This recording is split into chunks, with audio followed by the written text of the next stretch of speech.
Hey, this is Chuck, and you are listening to Fans with Bands, the podcast where we talk to the fans and the bands they dig about life, music, and whatever the hell else we want to talk about. Today on Fans with Bands, it's time for Music Notes with Nuno, a new feature where I talk with music maven Nuno Babo in Portugal. Check it out.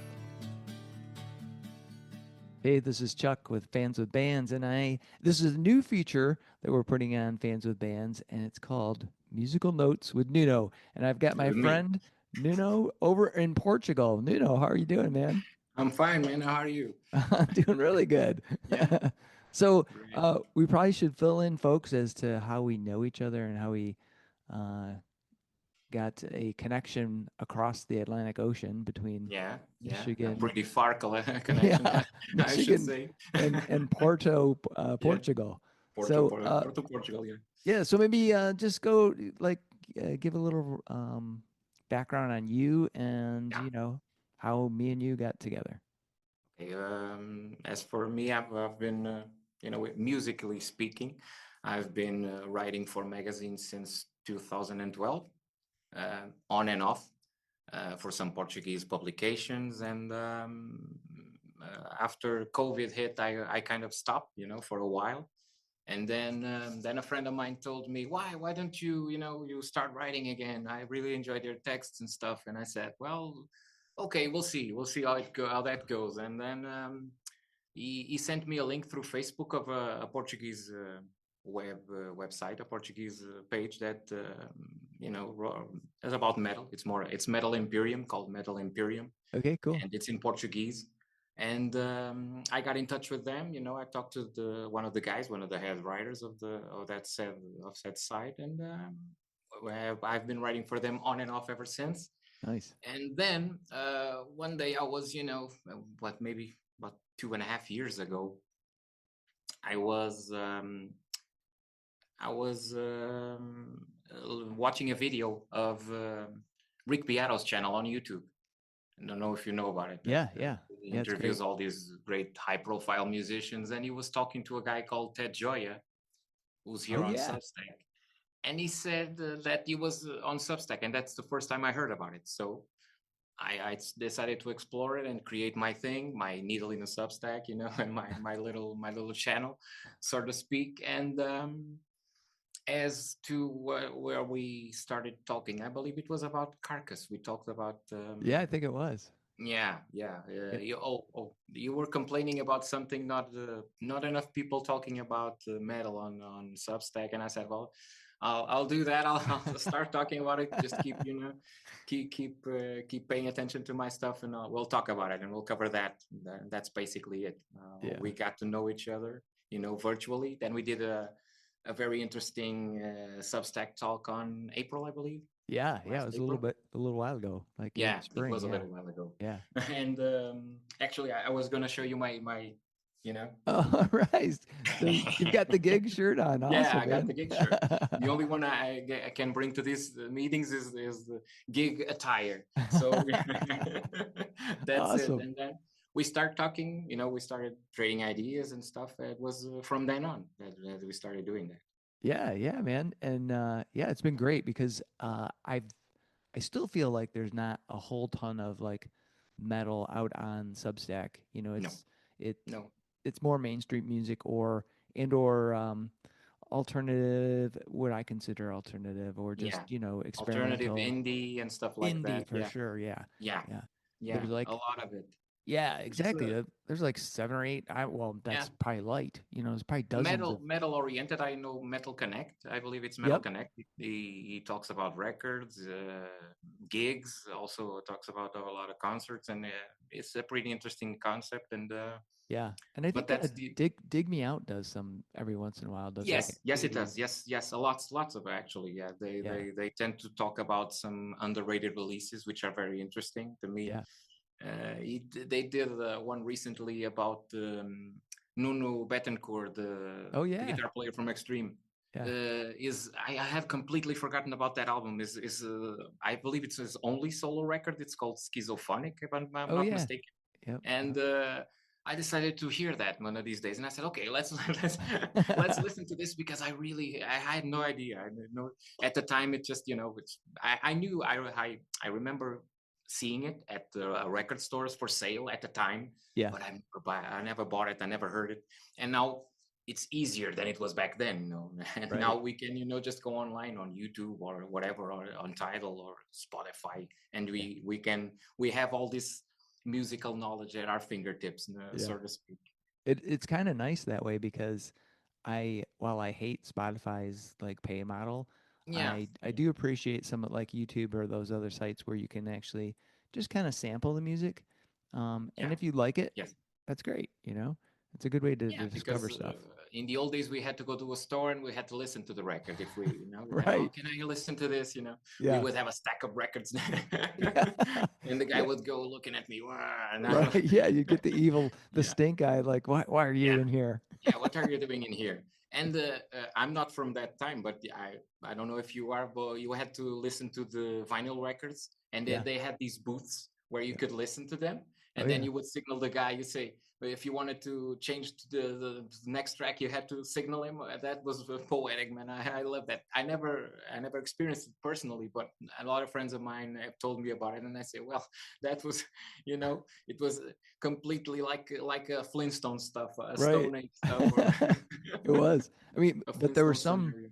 there were some stores here because I'm in Ann Arbor and Yeah, it didn't do that. It's like if you wanted to check it out, like good yeah, luck. And yeah. I remember buying a few albums like that where it would be you liked you knew a couple of tunes, maybe they played Yes, them on the radio.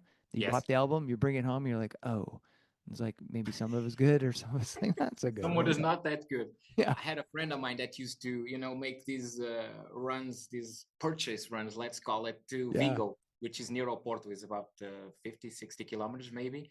And it was in Spain, so it was across the border. But there was a lot of more music there than it was here, than there was in Portugal at the time, in the early 80s, Uh, maybe 81, around 82. So we would go on these runs, and it had to be real quick, because then they had to come back on trains or whatever. And he just said, I just bought some records for the cover. He oh just yeah. loved. Yeah, he looked at the cover. You liked it. You bought it. Go get. Yeah. Let's go. That's That's that's what he that's used to do. That's how we got into Iron Maiden because we went Yeah, to a record for store, sure. we saw Killers, and my Yeah, buddy Kevin bought it. I bought Sabotage by Black yeah, Sabbath, yeah. and he bought that album, and we were like, "Holy crap, this is awesome!" Yeah, yeah. You were lucky. It could be something. It could be something of a dud, but it wasn't, man. Yeah, Those yeah, records, for sure, classic records. So that's right. great. Well, it Yeah. could have been what was it, Meatloaf's "Bad Out of Hell," which is a fine album, but I it, like it. I'm yeah, not saying I'm yeah, not dissing on that record, but yeah, and the cover, but the cover is cool. The yeah. cover is really It cool. looks really heavy, and you're like, "Oh, Yeah, this is gonna be awesome!" And yeah. That's the thing. Sometimes the covers, it kind of throw you off. They kind of throw you off, and then say, "Wow, that's a cool cover. It's gotta be a heavy record," yeah. and it's not. Yeah, It's or Molly Hatchet, same thing. yeah. Those really cool covers. But Yes, I love Frank Molly Frazetta, I Hatchet. believe. Yeah, It's are from Frank Frazetta, the yeah, illustrator. yep, Yeah, yeah, yeah, they're really good covers. Yeah, yeah. Because I excellent. think that band was it Dust did use those Frank Frizzelli's the kind of stoner. Well, I don't know if they wouldn't be called Well, stoner metal back then, but yeah, when I they know started out, a band called Dust. I don't know if it's the same. I believe it is. But the cover I know of them, it's full of skulls. oh It's kind of a grayish cover, full of a pile of skulls. It's cool, but yeah, it's not Frank Frazetta. It's yeah, like a photography of skulls piled up.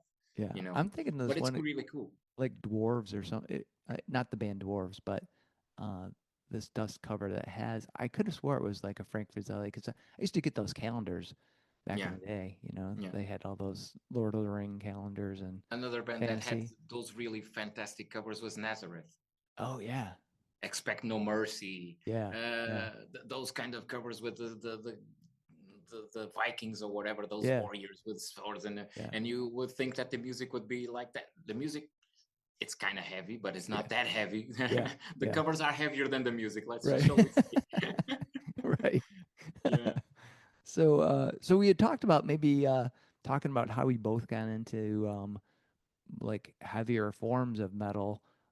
Yeah, you were death mentioning metal and melodic yeah, death. and one of the posts you did recently, you were speaking about the gateway to death metal was At the Gates for you. Yeah, for And sure. I remember that, we could talk about that, not because for me, especially for the new wave of Swedish death metal genre or subgenre, if you will, for me it was Dark Tranquility.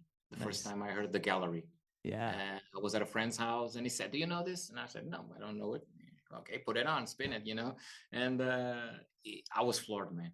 From the first chords of that record, I said, "Wow, oh, mom, what is this?"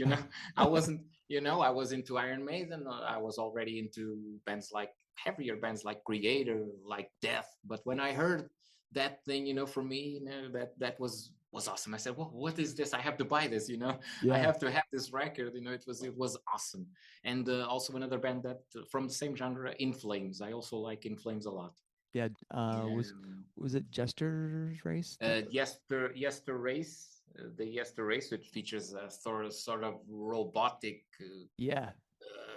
maybe ironclad figure on the cover. Right. And then there was Horacle, which was a very also a very Horacle was a great album. Horacle is an excellent album. It even has a Depeche Mode cover. Everything Counts. Yeah. it has it has a Depeche Mode cover in it, and that's a good record. I enjoy some of the records after Horacle, not as much. Clayman. Yeah, that was okay. One that has that Vitruvian like Leonardo da Vinci thing on the cover. The Reroute to Remain. I followed their career until maybe after Horacle, maybe 4 releases. After that, I kind of lost track. Me too. Yeah, I got into Jester's Race and Horacle, and then Clayman, and then it was that was I was kind of done.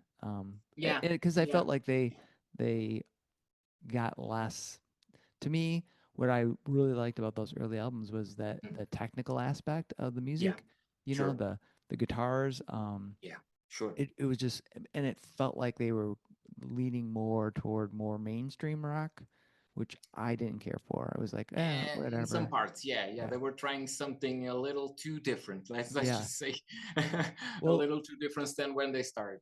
By the time they get to Clayman, nu metal was like the thing, right? So and they were kind of jumping the bandwagon, or at least clinging onto a little, just a little bit, just a tad, just to that, and it kind of threw me off somewhat. So I share your opinion.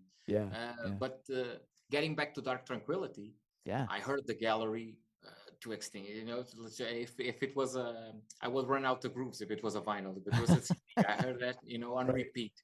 And then when I didn't follow up for many years, I don't know if I became jaded with the sound or I was a little, I don't know, I'm maybe tired or something. I don't know.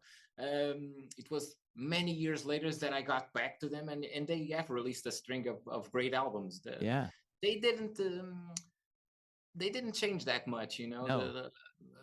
In Flames, yes, they tried to jump on that bandwagon. They on that genty, maybe new metal sound or whatever, right? But not Dark Tranquility. Dark Tranquility was more experimental, more dark in some aspects. They were a great band.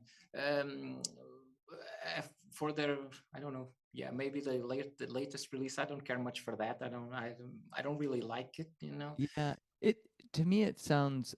I mean, it still retains, like you said, they haven't really changed too much other than they keep advancing a little bit in terms of like just their musical core structure. Sound is still, but it's still the same. But but the new one I think just feels.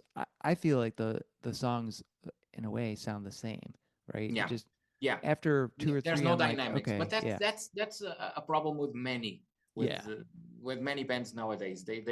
There's no dynamics. The drums are they all sound the same. Right.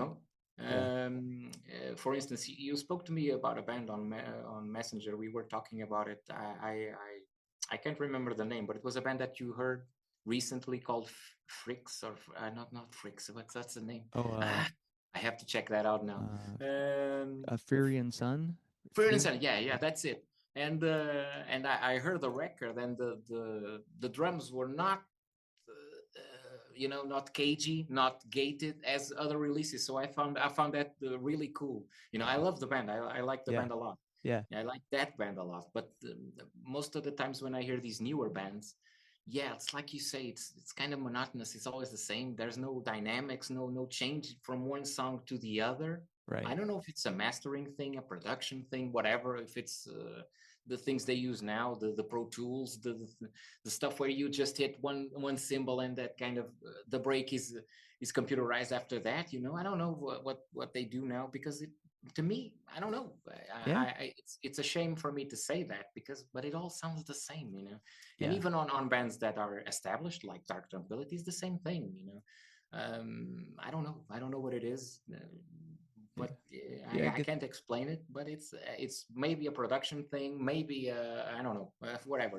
But but it's kind of difficult for me to identify myself with newer bands. Not that Right.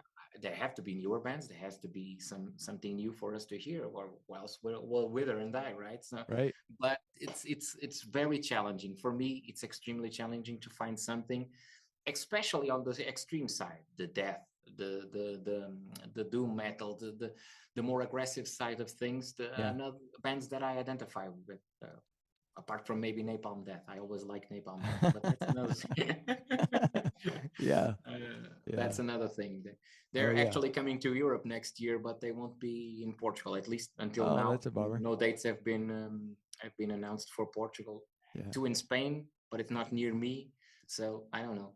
That's because we were talking about, hey man, let's talk about a concert we see. I haven't seen a concert since I saw Carcass or whatever. Oh man, come on. Yeah, yeah, I Yeah. know you've seen a lot of things in Yeah. between, but not me, not me.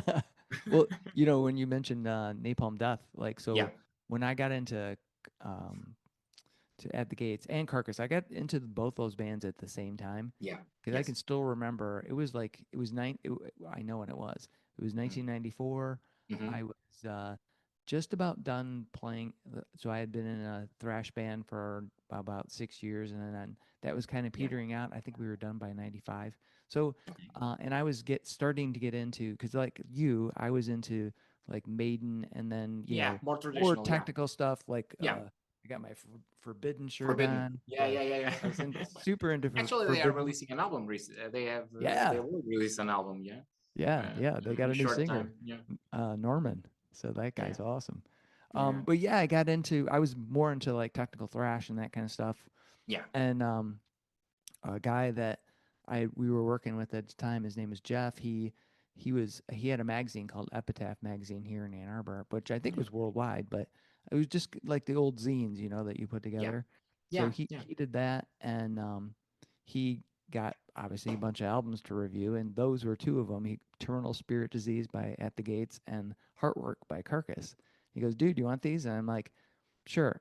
And at that time, like I said, death metal was like definitely at its peak, but I didn't really care for it. Like I'd seen Gorguts, and probably the only band I really got into was uh, not Gorguts, but Gutted, and there was a band out of Chicago called Demented Ted. I don't know if you ever heard them. Yes, I have. Yes, Yeah, I have. Demented Death. Yes, I have yeah, heard of them. Yes, they, yeah, they're sure, they're sure, I have. awesome. Yeah. Yeah, Uh, so yeah, that was about it. And then yeah. maybe Sinister, and I'd seen Cynic. But anyway, I'd But Cynic is more on the technical side, yeah, actually. which is I right believe up my that's. alley. Atheist Yeah, and yeah, that yeah, stuff. yeah. And I understand Cynic. I get Cynic on your part. Yeah, I love yeah, Cynic too. I love but I love the then focus release. when I listen to this, man, Yeah, this at the gates. Yeah, yeah, terminal spirit disease. Oh my God, I was just like, well, one, they've got the string section with cello and stuff on some of these tunes, but just the way yes, the music's structured, and again, it's sort of like Dark Tranquility, where there's a lot of orchestration going on, but it's yes. very Yeah, it's very not heavy. straight ahead metal. It's not just Yeah, the usual instrumentation, guitar, bass, drums. No, they use other structures, other instrumentations. Yeah, yeah, it's yeah, cool. It's and it really cool. sounded like classical music, but like Yeah, super heavy, and yeah, that I didn't mind the vocals at all, because part of what I didn't really get into at first, I've gotten into it now, but when I first got into like more extreme music, the guttural vocals just kind of killed it for me. I was like, what the fuck? The Cookie Monster. Yeah, The Cookie yeah, Monster exactly. thing. You know, Chris Barnes going, oh, and I'm like, what? Oh, Yeah. I mean, I wondered how they did it, you know, because I was like, yeah. how the fuck do you make your voice How sound the hell can they do that, right? Yeah. Yeah. I actually was hearing a record. I have it right here. I don't know if you can see this. Oh yeah. This Is is it? Demolish. Yeah. It's a Finnish band, and this guy sings like a Cookie Monster. He's like Yeah. just just like that. But I love it. It's a cool record. It's a great band. Yeah. They only have one record, so it's kind of they only have this record because I have my Emerson Lake and Palmers with me. Oh, You know, nice. just Nice. just the to say what I hear to show Creator. Oh I also yeah. have Creator because you were talking about when you got into extreme music. I got it got me thinking on my sort of my musical sweet spot. Okay, Yeah. so to me it's like between 94 and 96, Yeah. and that comes with albums like Chaos AD by Sepultura. Yeah. Comes with this record by Sentence called Down. Oh man, that was a great album. Yeah. Amorphous, Elegy. Amorphous. Yeah. Yeah. Tiamat, Wild Honey. A Yep. fantastic release, fantastic album. Even though my wife doesn't like the T-shirt that I got because it has a sunflower, he says, "What are you doing with a sunflower? Isn't that a metal record?" Yes, it is. Why can't you have a sunflower? I don't know. I don't understand. I don't understand what the issue is. Sunflower's the most metal flower of all. Yeah, sunflower. When you think of sunflower, you think of metal, Yeah. And because when I was also getting into the first record, the first death metal record that I ever bought was Slowly Rewrought by Obituary. Yeah. And I remember that there was a guy in my class at the time that he had a band. He was in a black metal band. He was a bass player, and he knew a lot of stuff, a lot of bands, and he told me one thing that stayed to me until this day is that John Tardy, the lead singer, he doesn't sing with his mouth. He sings with his brain, because he's kind of the guy that he's not limited by the right. He can sing, he can enunciate between in that growl that he uses. He can is more like Jeff Walker from Carcass For like sure. that. Yes. Yeah, he can articulate, he can sing, he can raise the tone, and just a little bit. Even Chris Barnes at a time when before he 6 feet under. 6 feet under the first record. I don't know. Yeah, I heard it. Haunted. Yeah, it's the first record. But even on the last release he did with Cannibal Corpse, he used apart from the growls, he used a raspier voice. He said, "I'll get you." That kind of evil witch voice he used. Just to insert a little dynamic to the song, But I get it, Sometimes that the old guttural scene starts being a little monotonous. Yeah. For instance, we were talking about Napalm Death. I believe that Barney Greenway is a much more interesting singer in that style. For sure.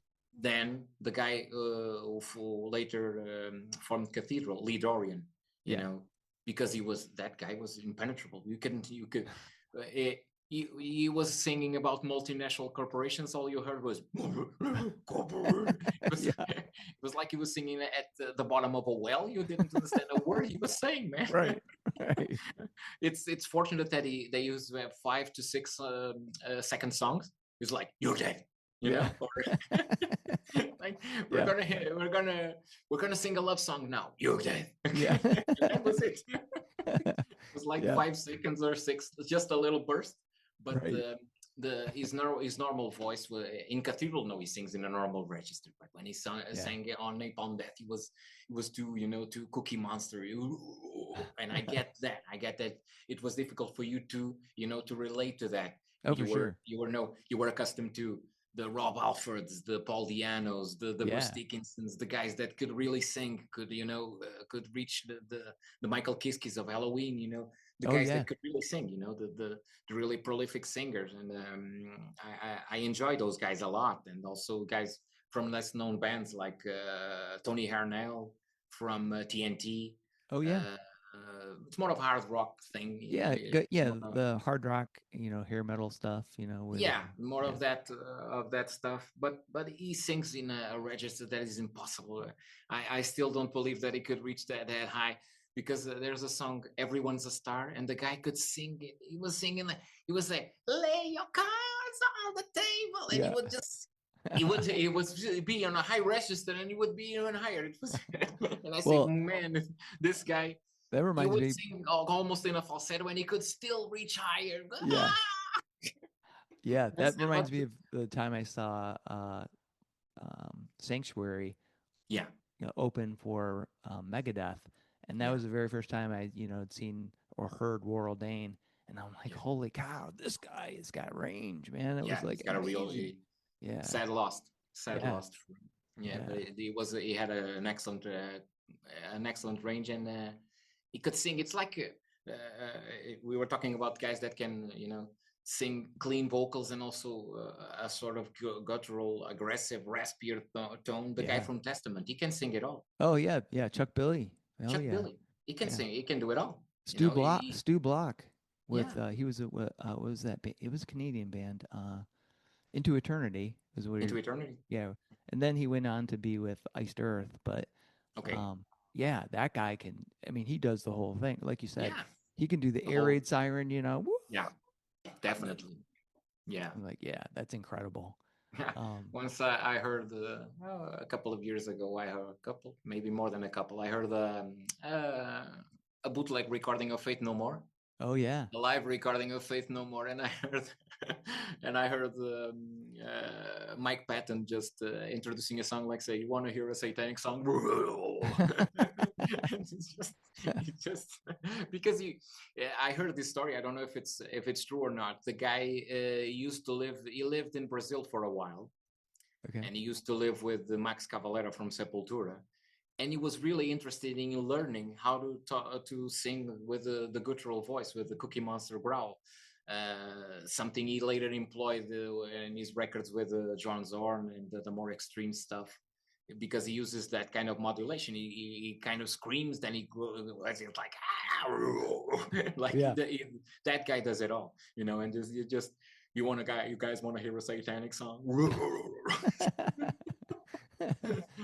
And also a guy Rob Alford, they used to want to record an album, a black metal album, with some guy from Behemoth or something. He never got to do that, but he wanted to try that more guttural sound. Oh wow, vocals. That would be interesting, because he does have a little bit of a gravelly texture to his voice. Yes. When you mentioned Max Cavalera, that's that was those vocals that I was getting into that were gradually migrating up to the heavier, like more guttural vocals, because that, and Millie from Creator. When I heard, we went to a radio station in Dearborn. It was like a college radio station. Yeah, and they had I can't remember the name of the album. It's the one where when the sky turns red. No, when the sky turns gray, from blue to gray. Not Renewal. Yeah. No, it's not Renewal. It's This is it was an older album. Well, I first got into them when they used to play that one video, Betrayer. Off of, I love that video. I love that video. I saw it. I recorded it on a VHS tape, and I saw it on loop because it was such a great video. Yes, it was. Yeah. Betrayer. It's a great riff, and his vocals sound awesome. It just sounds so. I'm just playing it in my head now. Because I think around that same time, then I also got into Coroner. Because Mass Jackal was out, and I actually got to see them, like, back in the day, and then Atheist too, because got into Unquestionable Presence. Questionable Presence, sure. Oh my gosh, fucking fantastic. From those more technical bands, Cynic and Atheist are probably my favorite. From and Death also, of course. Death to me was they started it. I mean, they Yeah. started death metal, and then they also started Yeah. the technical death. When I heard the first chords, I remember a friend of mine lent me a cassette tape of individual thought patterns. Oh man, yeah, And when I heard the first chords, I was floored again. It was like, yeah, no, what the hell is this? You know, this yeah, is awesome. yeah, This is really awesome. And from then on, I became a fan. I have all their records, and I love them to this day. I have yeah. the Control Denied release, which was Oh yeah, I sort do of, too. you know, Yep. that was is kind of is way of trying to do more commercial metal or more traditional metal, because he was a fan of that. He was a big fan of bands, more traditional bands like Yeah, Judas Priest and stuff like that. So he was trying to create his own version of it. That was a great release. And yeah. sadly, he's gone. I know. Tragic loss. I, Also I one. I just watched. I think it was on Hulu. They Yeah, had there's like Into the Void, some metal series. I don't know if you watched yeah. that, but they had a thing on No, Chuck, um, no. and his life, which was really good. I didn't. I have to check it out. Yeah, they had a bunch of different interviews with folks that had played with them, including I'm blanking on his name. The guy that ended up going to Cynic. He had played on Omar Vidal, no Sean Reinhardt, Sean, Sean well Malone, y- maybe the other Sean. No, Sean Malone was the Sean Malone. he's passed away and he was bass player. Yeah, the bass player. The So guitar Paul player. Mars Vidal, the guitar Um, player, yeah, and there was Sean Reinhardt, which was the drummer, I believe, yeah, right? Or yeah. I'm I'm trying to remember. yeah, Hold on, I'm gonna just look real quick. yeah. I'm like you. I'm gonna keep thinking about this until I get it right. Yeah, yeah, Paul Masvidal. Yep, yep, Yeah, yep, yep, yep. Yeah, yeah. yeah. Paul. I mean, he was. He talks about playing with Chuck and being in that, In that band, yeah, being in the band, and yeah, yeah, just the work that that guy was doing, and then as he's you know um, basically passing away, right? He's yeah, still playing. It's just like yeah, it was really cool. But yeah, yeah. I also saw this was on YouTube. I saw an interview, an YouTube interview of with James Murphy, the oh guitar player that played with yeah, Death from the Spiritual Healing, I y- believe. yep. Played in Cancer, played in Obituary in Cause of Death, Played in played Testament. with Testament on the Gathering album. Yeah, And the guy said he was still around. He was still doing music. It was cool to catch up. Because sometimes these guys disappear off the map and disappear off the face of the earth. We don't know what happened to them, but the guy was cool, and he spoke about Death, and he spoke highly of his experience with playing with Chuck and stuff. It was a cool interview that I yeah. saw recently. Wow, I'll have And, to check that out because yeah, I always loved his work. Didn't he yeah. have like something like Jason Becker has or something? Didn't he? 2 records, 2 solo records. Yes, he does. Yeah. Feed My Machine is one of them, I believe. It's called Feed My Machine. The other one, I don't know. I think I own the two. One for sure of those records. But yeah, he has a solo project, and they're marvelous records. They're Yeah. fantastic. Yeah, Yeah. yeah. Crazy. He is a great player. Actually, not he was. He is. Yeah. He is Yeah. an Yeah. excellent guitar player. Yeah, So and so what have you been listening to recently? this I showed you, Sentenced, Oh the yeah. down release. Oh Yeah, yeah. because as I've told you before, my wife has been, after she was operated, had an operation to her knee, so I've been working from home, and now I bought one of these little portable CD players, the DM13. I Uh-huh. bought it and I installed it in front of my computer, and then I just browsed to my collection, and my wife says, "What? Are you going to open this CD?" Yes, I am. I'm going to hear it, because my wife always says, "You buy these things and you never listen to them." I can't. I don't need to listen to it. I know it by heart. But recently, I've been like I said, I've been at home and I've been browsing through my collection. Just listen to Creator, the Outcast release. Uh, Yeah, it's a more melodic thing. It's not as commercial as the one that came after it, Andorama. yeah. Andorama is more commercial than this. And then when they released the next album, Violent Revolution, they became Creator again. You know, Yeah. this is more of an experimental. I don't know if you know this one. When did The that come Outcast out? release is from let me see, 1990. I want to say 95, 96. Oh, I want okay. to say, yeah, Yeah, I want to so say yeah, from 96. that was the period when they were doing the same thing that other bands. We Yeah, talked they were about. streamlining their sound. Yeah. Right, right. Trying to get a The little only more. one that wasn't doing that was Slayer, but that's another thing. Yeah. I think that's a Yeah. conversation for Yeah. Well, the only. Slayer did get, I mean, because Kerry King got a little bit into, I think, new metal, because, Yeah, on that release that features that guy on the cover. What's it called? It's got. Ah, I can't remember the release date now. yeah. But it was in the Uh, 90s, though, because that was yeah, that it was was a in the dark 90s. time. I mean, Dun, dun, dun, dun, dun, dun, yeah, dun, dun, dun, dun. I yeah, remember the riff and the drum beat, but I can't remember the song. yeah. Dun, dun, dun, dun, dun, dun, dun, dun, dun, dun. Oh, I That can't remember it. was that I know. was that the last album with Dave Lombardo or the first one with No, the first album with the Paul Bostaph was season. No, not seasons in the abyss. I no, want to say that's definitely Dave that's Lombardo. Dave Lombardo. Uh, It might have what's been that one. No, it's not. It's No? not. It's before that. It's Oh, because they have one album with Paul Bostaph. Then they did one they did one with all Undisputed Attitude. It's all covers, punk covers, and yeah, that one I believe it's with John Detty on yeah, drums, yeah, which also played with Anthrax, yeah. Testament, and whatever, a lot of bands.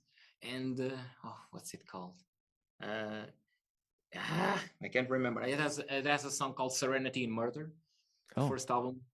Serenity in Murder. I can believe that. Serenity in Murder. And Ditto Head. It has a song called Ditto Head, and oh yeah, that has a video. yeah. And what's the damn name of the album? Hold on here. I'm looking. Oh, so I was just looking. I didn't know this. Yeah, Yeah. that's what these conversations are about. Is that, Knowing oh, new things, yeah, yeah. learning. It's 94's Divine Intervention. Divine Intervention. That's it. That's it. Yeah, that release is the first one with Paul Bostaph. Okay, Yeah. so then Paul Bostaph exits. I think he exits the band, and then John Detty joins, and they do the Undisputed Yep. Attitude release. 96, I believe. 97, Yeah. 96. Diabolus in Musica. Diabolos in Musica. That's it. Yeah. And 98. Yep. Yeah. 98. Yeah, it was the tail end of the 90s, but still. Yeah. Yeah. But I think of these like kind of dark periods in metal, and that's one of them because guitar Yeah. solos became like verboten. Oh, It's like no, uh, no, it's got to be these big massive riffs with no, breaks and stuff. I'm like, yeah, fuck yeah. that. I know. That's terrible. But there are bands that are really interesting in that aspect. One of them is called Meshuggah. Oh yeah, yeah, Or Meshuggah. I don't know how to pronounce it in English, but it's Meshuggah. It's a yeah. great band. They only have those kind of dun, dun, dun, dun, dun, dun, dun, those kind of Right. riffs, but there's a lot of more things going on Oh, for behind sure. that. Yeah, Yeah, I totally get into like Meshuggah, and then later, which I think yeah, of like Gojira, yeah. has sort of that kind of French going band, on. right? Gojira is a French Yeah, band. yeah, I think they Yeah, are French. Yep. yeah, yeah. I know. Yeah, Yeah. they're French. Yeah, Um, but yeah, yeah. In that dark period, the only like bright light was really Nevermore. That yeah, because they were still doing it. yeah. They were doing it, but once I saw I was attending a concert with a friend of mine, and we're gonna hear a traditional band, a Portuguese band, but a traditional heavy metal band, so to Yeah. speak. And the one of the bands that opened for them was this kind of genty band. And once their concert was over, I turned to my friend and I said, I don't know why they have 9 or 10 or 12 strings on their guitar if they only use 2. What's the use? They only use the bottom 2. Why do they need the other? They don't need it. They Right. don't need them. Yeah. They could One tune. guy that was They could honest retune about it. 4-string basses and do the Yeah, same thing. one guy that was honest about it was Max Cavalera.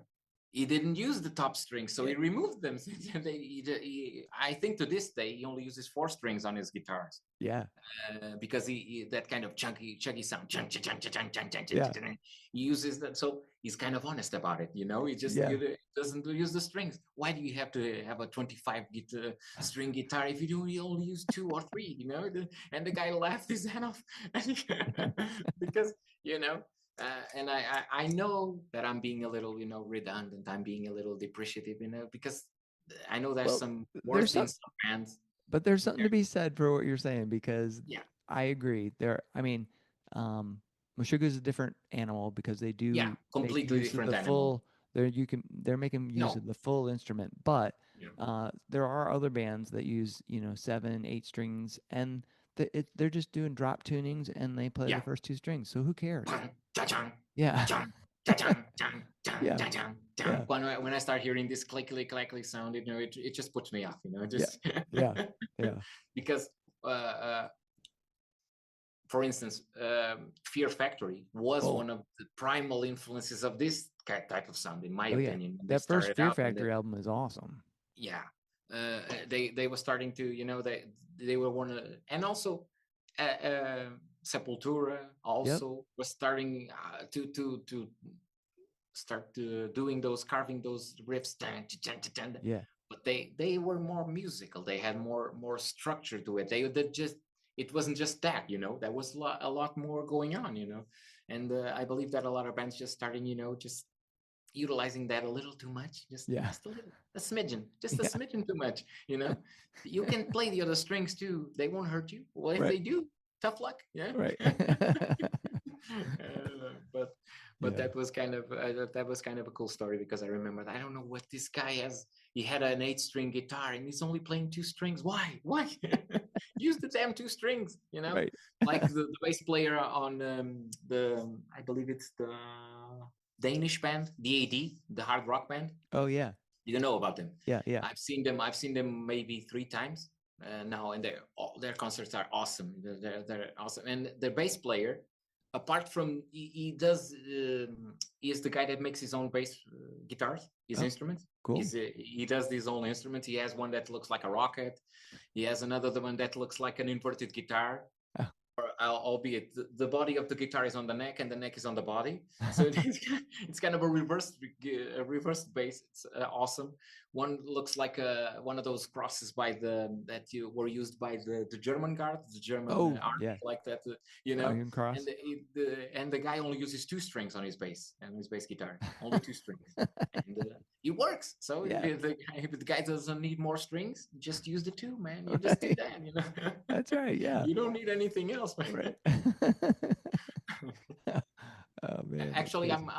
I'm thinking of going and see them next year. They'll be here in Portugal, Porto, Oh and nice. they'll be coming here in, I believe it's January, if I'm Nice. not mistaken. It's the beginning of the year, and I'm thinking of going to see, because it's a riot, it's a party. It's always a party when I go. The Nice. guys are really cool. They're really cool instrumentalists. What kind The of guitar player. venues do they play in? Is it bigger or smaller? No, smaller, Okay. maybe 200, 250 Okay. Yeah. people, maybe Yeah. 300 on a good day. Nice. But the first time I saw them, it was a great concert, but practically only the first row was, there was only a row of people there. The concert, they were playing like they were playing Budokan or something like that, or Wembley Stadium. They were, they were Nice. professional. They were playing, being intense, doing all the things, the antics that they do. Yeah. It was all there. But the attendance was horrible. It was maybe 20, 25 people or something like that. And it was because When was that? well, I'm gonna say 1990. Okay. It was many years ago, because the venue doesn't exist anymore. It was torn down. So it was actually really cool, because I don't know if you saw the picture, the little picture I have on my Substack page. It's of a live venue. It's of a live of a stage. You should check it out, because that stage was called Hard Club. It was here in Oporto. Okay. And it was where they used to store the wine to make the port wine. Okay, the cellars. Okay, so that kind of they converted it on a venue for gigs. And for many years, I saw a lot of bands there. I saw Dio. I saw Dio there. Wow. I saw Glenn Hughes. Oh yeah. I saw Fear Factory, Paradise Lost. I want to say Accept, but it wasn't Accept. It was Udo. I saw Udo. Yeah. Solo. Yeah. Nice. I saw Doro Pesh. the hard rock Yeah. German lady. I Yeah. have a picture with her. I think I sent it to you, and I think at you one did. time or another. I don't know. Yeah. Maybe I did. So I saw lots and lots of bands there, Awesome. cool bands. And then that kind of the guy just went out of money or something like that, financial problems, and City Hall stepped in or something, and that all. Now we have another place that's called Heart Club, but it's not the same thing. The room is not made of the other one. The walls are made of stone, so it's a beautiful. It was a beautiful building, you know, and the acoustics was great. The band's King Diamond also played there. I saw him. Nice. And also saw Stradivarius. I like Stradivarius at the time. Yeah. Yeah. You know, I never really got into like a lot of power metal bands. Yeah. There was just something about them I just couldn't get into. And I don't know what it was. Maybe too much happiness. maybe it's just There's I don't know. It's kind of slack happy. I don't know. Sometimes it's tiresome. Yeah. Except for Halloween. Halloween, it's a band that I Halloween, always love. And all the with Michael Kiske, with Andy Darius. I like the band. I think I've seen them live. Maybe once. Yeah, maybe once. Would you consider Symphony X to be power metal? Power metal-ish, yeah, maybe. More but they're more of a technical, progressive. They have a progressive vein in there. There's because that's a band I can get into. Like Symphony X, I'm like, all right, fantastic. No, Symphony X, the Divine Wings of Tragedy. Oh yeah, great record. Great record. An awesome record, and I have that. No, that's not straight up power metal. No, that's not. Straight up power metal macho is Manowar. That's it. Manowar is my band, man. Oh man, that makes me think of like back in the day when I first because when we started talking, we were talking about album covers, and that was another one. You know, those dudes, just their shirts off. They're like they're all Conan'd out.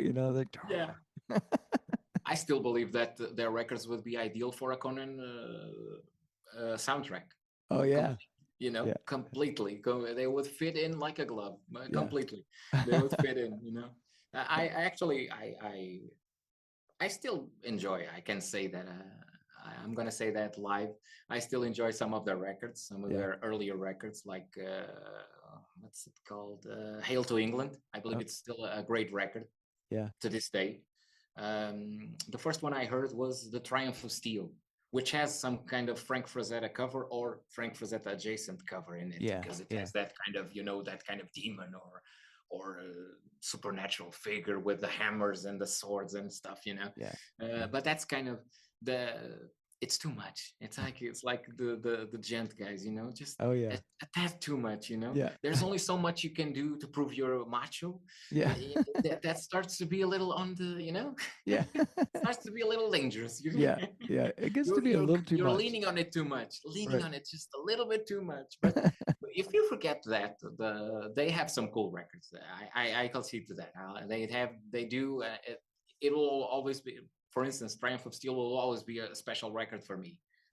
For me, it will be because I heard it even maybe a week ago. I heard that, okay, let's listen to Manowar. And I heard the Triumph of Steel and I said, okay, it's still a cool record, but I can't get into all those, wait for me, dragon, we'll meet in the sky like fire and magic,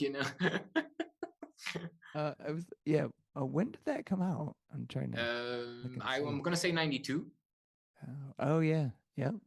Yeah. Am I right? Looking here. 91, 92. Real quick.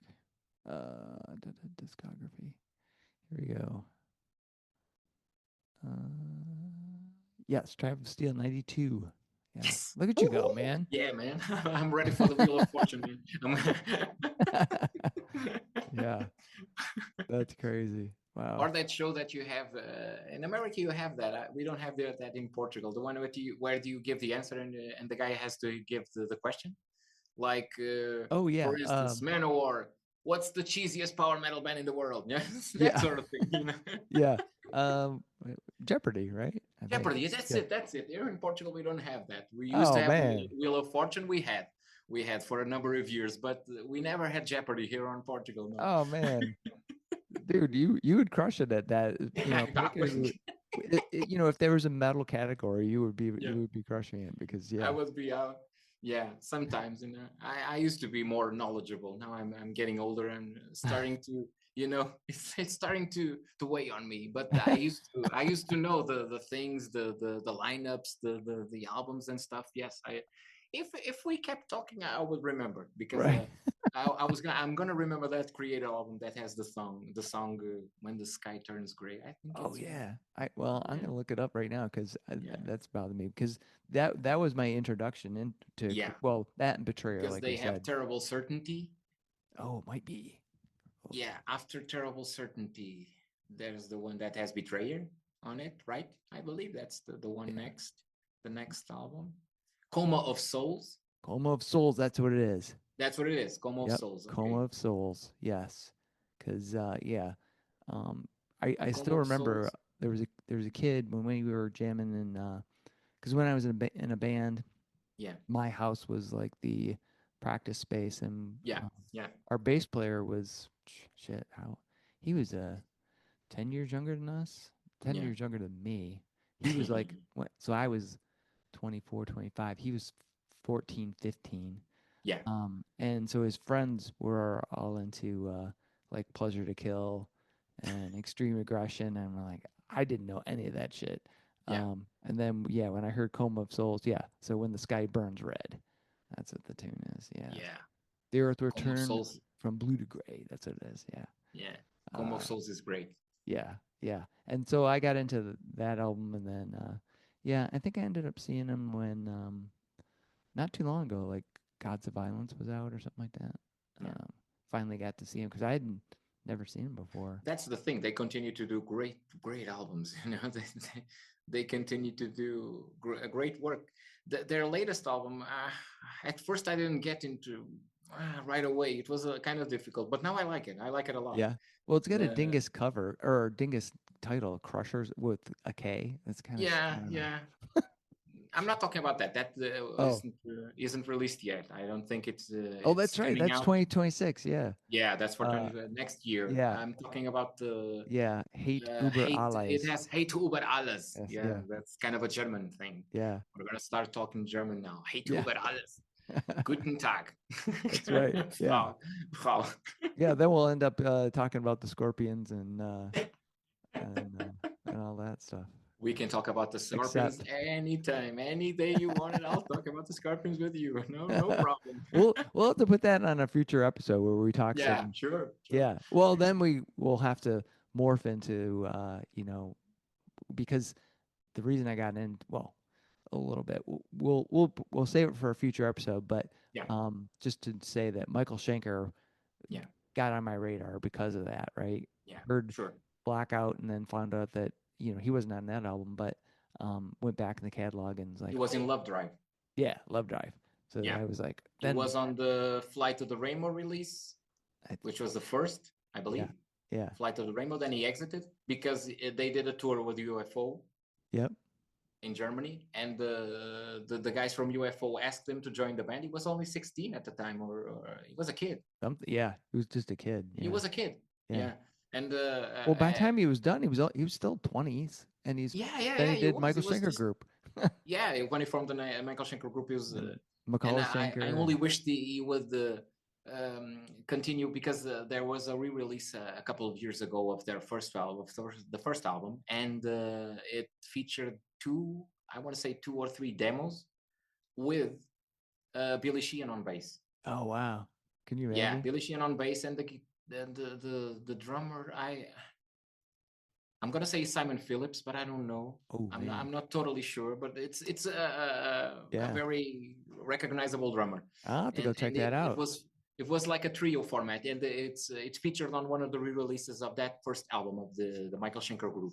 Oh wow, well, I'm gonna Yeah, have to check that out because yeah, I remember because at that the two time, or three songs, yeah, yeah, so at that time I was kind of discovering that I yeah, was getting into just other more metal in terms of like Music for Nations and stuff. So yeah, first Metallica, you Yeah, know, sure.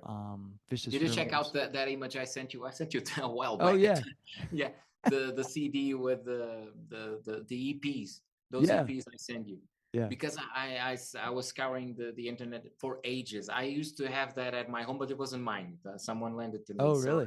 I kind of became enamored with that release, and I said I gotta get a copy. And once I was here, and I was looking at Discogs, and I say, okay, this is not a bad price. It's not, at Yeah, least the guy is saying it's near mint. Okay, I'm gonna buy it. yeah, And yeah, finally I got that thing. It was like a kid's dream or something, because I really wanted that release. It's not that important, but to me it is, yeah, because it has Am I Evil, it has Blitzkrieg, it has Phantom Lord, and I love that. I really yeah, love that.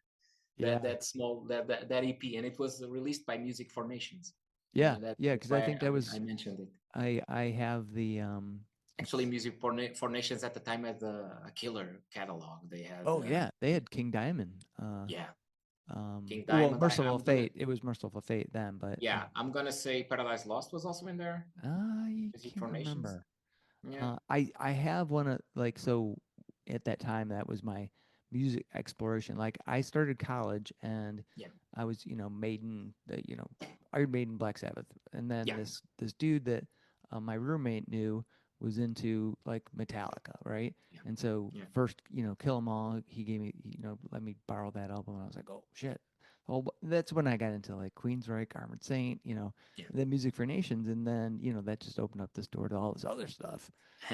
But that when we were talking about Billy Sheehan, Yeah, Talus, the because I yeah, have that album, and it's like holy crap. And then you get into the I also got into like the Shredders, right? So that was yeah. Ingo Malmsteen Jason and Becker. You spoke Jason about Jason, Becker right? and Racer X, with Hey, Racer X. I love Racer X, man. yeah, What yeah. about Cacophony? Do you like Cacophony? Oh yeah, Cacophony Jason for Becker sure. with Marty Friedman. Marty, yeah, yeah, Yeah, yeah. yeah. Cool releases. It's a shame that the guy is, well, he's still doing music, which is He is, impressive. yeah. He's still doing music. He's still, Amazingly so, right? yeah, fantastic. Yeah. It's like for me, I love music. I would love to play an instrument, but then I say, oh, I only have one hand. I can't do that. But a friend of mine once sent me some YouTube video of a guy playing guitar with only one hand. He was, he was shredding, he was killing it. So I Oh say, yeah. well, I don't have an excuse now, right? I have no excuse. Actually, there's this chick on YouTube, a video of a chick that a girl, sorry, not chick. I'm not gonna get in trouble. I don't want to get in trouble with That's anyone. right. A girl, and she has the arm like mine. Hmm. Okay, so just like this, and she uses some sort of some sort of tape or to attach a drumstick, and she Yeah. plays. She plays like hell. Just Yeah. she plays really well. Well, there was a local band here with a guy who has an arm like yours, Yeah, where it's not completely developed, and so developed. Yeah, he shorter. I know. basically yeah, used tape and would put a pick on there Yeah, and attach it and then play. play. And Yeah, so he could, do they were doing like new metal stuff, but he could do it. And it was like, holy crap, yeah, I was like, yeah. all That right, kind of, we can't be, we can't be pessimists. We have to that's be right. positive about things. Oh, Yeah, I can't do this. No, you can, man. You can. right. Well, you You think should about try it. like Django Reinhardt, right? Two Yeah, fingers, yeah, guys, like just yeah. Django good. Reinhardt only had yes, yes, and he played Yeah, beautifully. yeah. Tony Chris Poland Iommi from missing tops of his Tony fingers. Iommi features. He has missing two of these Yeah, tips. Yeah, yeah, and also Chris Poland. yeah, Chris Poland has this finger is paralyzed, so he only uses it for bars, and but he solos like like yeah, hell, So yeah, so whatever. No? That's yeah. and also my personal favorite, the drummer from Def Leppard, Oh yeah, the drummer from Rick Allen, I want to say yeah. Rick Allen, yeah, Rick yeah. Allen, right? The guy was almost like killed, right? And Yeah, then yes. The car flipped over. yeah, The seatbelt tore his arm, yep, completely. They reattached it, but it- sadly it turned septic, so they had to take it off. yeah, yeah, Definitely. And and then the guy, well, the guys were talking to themselves and say, well, we need a new drummer. And the guy, the first thing that he says when he kind of wakes up, regains consciousness, is, well, we're gonna reverse. And are you crazy? Are you crazy, man? and he uses, I think it's about 20 to 27 pedals to replace his. I want to say right hand. No, Yeah, I think it was his right hand. I think it's his right hand that is Yeah. right arm. Sorry, Rick. I don't know. Yeah. I don't remember. It's one arm. Okay. Right. I'm paying a tribute. Right. I'm paying a tribute. So Yeah. you were cool. But I believe it's his right arm. So it's just, he uses the pedals to the snare drums and also the toms. You know, he uses that to do doom, da, doom, doom, doom, da. And I think it was two friends of mine went to see them in Lisbon in 1996 on the Slang tour, and he did a solo. He did a drum solo, and he blew everybody away. Just the one-handed solo. So that's crazy. That's awesome. It is. It is. Wow, it's cool. Awesome, man. Yeah. Well, Nuno, we're just about out of time on our our maiden voyage of Notes with Nuno. So, dude. So we'll have to come up with some other. We'll throw this out there in the interwebs in a few weeks, and we'll kind of pitch around some ideas, and we'll set up another time and do some more. We'll do some more. I'm always ready. Awesome, man. It's like the army. I'm always ready. All right, man. Okay. All right. Talk to you later. See you. Bye. Many thanks to Nuno for joining me on this episode of Fans with Bands. The plan is to do these segments ongoing. So let me and Nuno know what you think and send us some suggestions for music topics you'd like us to cover. See the show notes for all the details and links. Bands are nothing without you, the fans. Purchasing music and merchandise is critical to their survival. If you can help out your favorite bands, please do.